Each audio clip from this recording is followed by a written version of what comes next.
오늘 저에게 주시는 하나님의 말씀은 요한복음 5장 8절에서 10절까지 말씀입니다.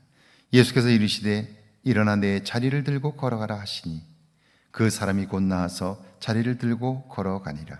이날은 안식일이니 유대인들이 병 나은 사람에게 이르되 안식일인데 내가 자리를 들고 가는 것이 옳지 아니하니라. 아멘. 하나님의 말씀입니다. 할렐루야. 하나님의 인도하심이 오늘도 저와 여러분의 삶에 있기를 주의 이름으로 축원합니다. 목회를 하면서 어려운 일을 만난 교우들을 상담할 때가 있습니다. 이야기를 들어보면 정말 안타깝고 어려운 문제입니다. 해결할 방법을 찾아도 방법이 없습니다. 그래서 몇 시간씩 이야기를 해도 해답은 없고 답답한 마음만 토로하는 경우가 있습니다. 이런 분들을 만날 때 제가 가진 몇 가지 원칙이 있습니다. 첫째는 충분히 그분의 이야기를 듣는 일입니다. 문제를 만난 당사자는요, 온갖 방법을 찾아보았을 거예요. 그럼에도 해답을 찾지 못했다면 저 역시 방법은 없을 거예요. 그러므로 듣는 일이 먼저입니다. 둘째는 위로하는 일이에요. 방법을 찾다가 실망했고 그것이 마음의 그늘을 만들었어요. 그렇다면 그에게 지금 필요한 것은 위로입니다. 셋째는 제가 가진 마지막 한 가지 해답을 전달하는 거예요. 그것은 사람에게 해답이 없다면 전능하신 하나님의 도움을 구하는 거예요. 그분의 도움을 힘입어 문제를 해결하는 일, 그것이 믿음의 사람에게 있는 유일한 해답입니다. 8절이죠. 예수께서 이르시되 일어나 내 자리를 들고 걸어가라 하시니 38년 된 병자입니다. 언제부터인지는 모르지만 오랫동안 걷지 못했어요. 걸어본 기억이 가물가물할 정도로 오래되었을 거예요.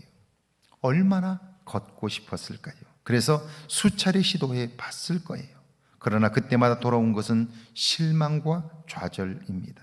그러니까 걷는 꿈을 꾸는 것 자체가 고통이에요. 그런 그에게 예수님이 말씀합니다. 일어나 내 자리를 들고 걸어가라. 믿음이 없다면 불가능한 일을 예수님께서 말씀한 거예요. 분명한 것은요, 예수님께서 말씀하셨고 그대로 순종하면 나음을 경험합니다. 문제는 내 생각에 불가능한 일을 말씀하신 그분의 말씀에 순종할 믿음, 나의 생각을 넘어설 수 있는 믿음이 내게 있느냐 하는 거예요. 9절입니다. 그 사람이 곧 나와서 자리를 들고 걸어가니라. 이날은 안식일이니 38년 된 병자에게는 그 믿음이 있었습니다. 수없이 시도했고 그때마다 좌절했지만 아직도 그에게는 낫고자 하는 마음, 치료에 관한 어떤 시도도 계속할 수 있는 내적인 힘이 있었습니다. 그랬기에 예수님께서 자리를 들고 걸어가라 하셨을 때 그 말씀대로 시도했고요. 그때 기적은 일어났습니다. 저는 예수님께서 행하신 첫 번째 기적 사건, 물이 포도주로 변한 사건의 가장 두드러진 말씀은 요한복음 2장 9절이라고 생각합니다. 연회장은 물로 된 포도주를 맛보고도 어디서 났는지 알지 못하되 물도온 하인들은 알더라. 포도주 맛을 보고도 그 포도주가 어디서 왔는지 사람들은 모릅니다. 그러나 물도온 사람들, 예수님의 말씀에 순종하여 그 말씀대로 행한 사람들은 그 비밀을 아는 거예요. 신앙의 신비이지요. 10절입니다. 유대인들이 병 나은 사람에게 이르되 안식일인데 내가 자리를 들고 가는 것이 옳지 아니하니라. 38년 된 병자의 치유, 놀라운 사건입니다. 곳에 있었던 사람들 모두가 놀랐습니다. 그런데 곳에 있었던 유대인들은 그 놀라운 사건은 안중에 없습니다. 예수님께서 안식일에 노동을 행했다는 이유로 율법의 잣대로 비난합니다. 정죄합니다. 결국 자신의 의로움이 하나님이 지금 이루시는 생명 사건을 보지 못하게 하는 거예요.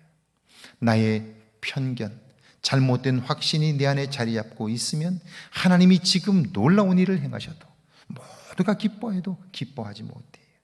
그걸 볼 수 없기 때문이지요. 오늘 우리 안에 온전한 믿음이 있는가를 돌아보는 일은 그래서 중요한 거예요.